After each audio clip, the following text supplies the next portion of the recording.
Will Barry Allen meet the love of his life in the Snyder Cut? Why wasn't Superman's black suit filmed? And how did Jared Leto have the last laugh? Hi, I'm Clive, and you're tuned in to Awesome Movies.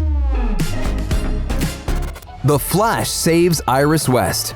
One of the strangest things cut from Justice League was a short scene where Barry Allen saves Iris West before she's hit by a car. Playing Barry's love interest was none other than indie superstar Kiersey Clemons. It was always meant to be a cameo and set up the character for future movies, but yet her scene was inexplicably cut from the theatrical release of the movie. In fact, Joss Whedon didn't even do any reshoots with Kiersey. But now, Zack Snyder has restored the scene in his Snyder Cut, and Kiersey couldn't have been more excited about being a part of it, telling Coming Soon, "I know the parts that I did introducing Iris are sick. I can't wait to see the movie. I'm so happy that I've been introduced to this genre because I didn't really have any type of desire to be a part of any superhero world."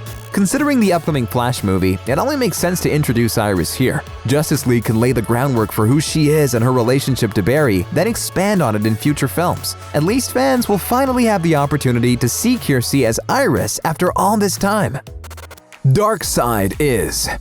When you think of the Justice League's greatest enemy, the first name that comes to mind is Darkseid. Yet, he was nowhere to be found in the theatrical cut of the movie, after all the teases that he'd appear in some way or the other. Besides a throwaway line from Steppenwolf, Darkseid was catching a tan in Apocalypse and sipping on pina coladas. The thing is, he was actually part of Zack Snyder's original plan, with actor Ray Porter hired to voice the new god. But after Zack departed the project, the powers that be cut Darkseid from the film completely. That being said, Zack has been quick to confirm that the ultimate DC villain will be making an appearance in the Snyder Cut. In fact, he's gone as far as showing us footage of him in all his glory. While it's unlikely that Darkseid will play a significant role here, since he was originally planned to be the main antagonist of Justice League 2, fans will still get to see him causing some havoc in a sensational battle scene. Depending on the success of the Snyder Cut on HBO Max, however, there's a strong possibility that Justice League 2 could still happen in the future. And you know what that means, right?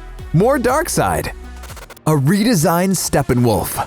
If you've ever watched the ultimate cut of Batman v Superman, you'll see that Steppenwolf was envisioned a lot more differently than the PlayStation 2-looking character in the theatrical cut of Justice League. He was always meant to be more alien than man, so it was surprising to see what he ended up looking like in the movie. For all those who dislike the character's appearance, you can rejoice, because Zack Snyder is redesigning him to be more like he was in Batman v Superman. Truth be told, he already looks a lot more menacing and mean, and this will completely change the dynamic between him and the League. He just appears like someone you wouldn't want to meet in a dark alley. In fact, it's like he's something straight out of a monster movie. And this should definitely delight actor Kieran Hines, who portrayed Steppenwolf. Speaking about the theatrical cut at Ace Comic-Con, Kieran said, "That wasn't the movie I worked so hard on. We hope the director's cut comes out because it was better than the movie in the theaters."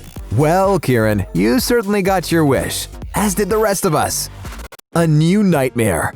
Batman v Superman introduced fans to the concept of Bruce Wayne's nightmare visions, where he witnessed a post-apocalyptic world where Superman breaks bad. However, the theatrical version of Justice League abandoned this idea altogether. Zack Snyder has gone on to explain how the nightmare sequences would have paid off in the expanded arc of his story, tying everything together at the end. And now he gets a chance to revisit this concept in the Snyder Cut. From what we've seen so far, a new sequence shows off a destroyed Hall of Justice, as well as Aquaman's abandoned trident and Wonder Woman's shield in the rubble. This undoubtedly symbolizes that the League might be well and truly finished, or even worse, dead? What's exciting for fans, though, is that this is the closest we might get to seeing a live-action version of the Injustice video game series. It's a different, much darker version of DC, but it's such a great story that turns everything you know on its head. Even if it's only for a brief period and the Flash does go back in time to fix the timeline, it would be great to see Batman and Superman go toe-to-toe just one more time. Perhaps we'll get to see this happen in the Snyder Cut? The introduction of Ryan Choi. Comic book fans will know Ryan Choi as one of the versions of the superhero known as the Atom. And just last year, the character made his live-action debut in the Arrowverse's The Crisis on Infinite Earths crossover. Well, he could have made an even earlier live-action appearance if actor Zheng Kai's scene wasn't cut from the theatrical cut of Justice League. While Zheng wasn't set to have a major role in the movie, he was due to make a small appearance as a Star Lab scientist in the movie. Thankfully, Ryan Choi will finally make his bow in the Snyder Cut. More importantly, we'll get to see the start of what could possibly become another hero for the DCEU to explore in the future. While an Atom film might seem a little unlikely and improbable, there's certainly a chance for an HBO Max series. Just recently, the streaming platform announced series pickups for the Green Lantern and Peacemaker. So it's definitely looking for more DC characters to adapt going forward. An Atom show based on Ryan Choi might be exactly what the Doctor ordered here. Superman's black suit. The worst kept secret in Justice League was the return of Superman. Everybody knew that he'd rise again and help the superheroes defeat the bad guys. That being said, fans were left disappointed that the Man of Steel didn't wear his epic black suit like he did in the comic book event.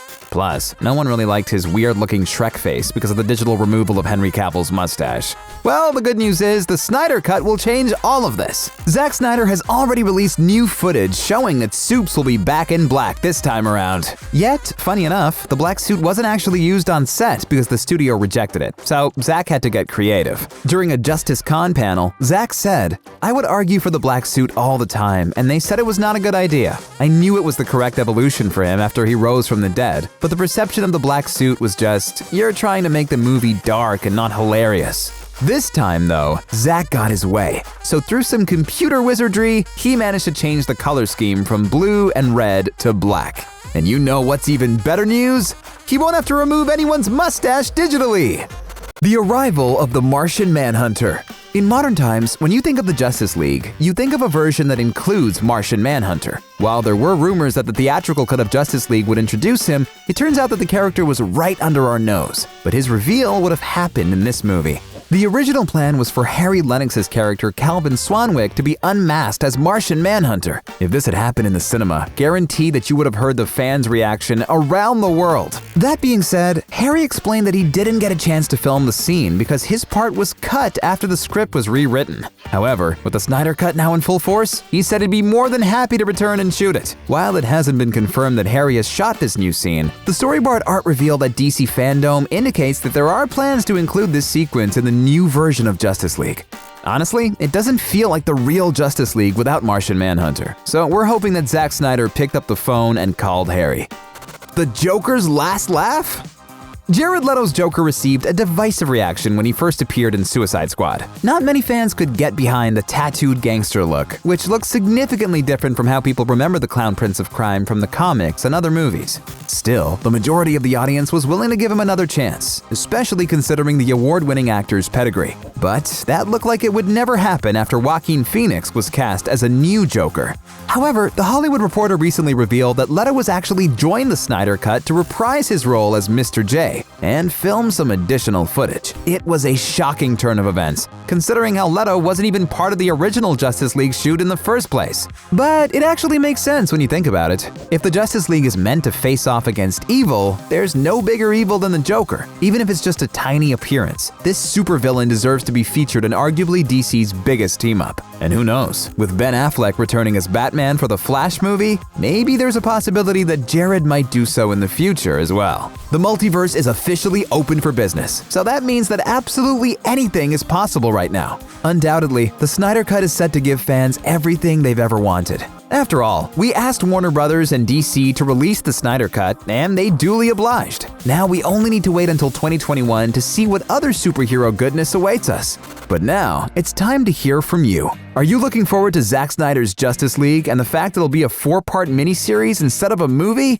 And do you think it'll be much better than the theatrical cut? Thanks for watching, and don't forget to leave your thoughts in the comments section down below. And while you're at it, give us a thumbs up and subscribe to the channel for some more awesome videos.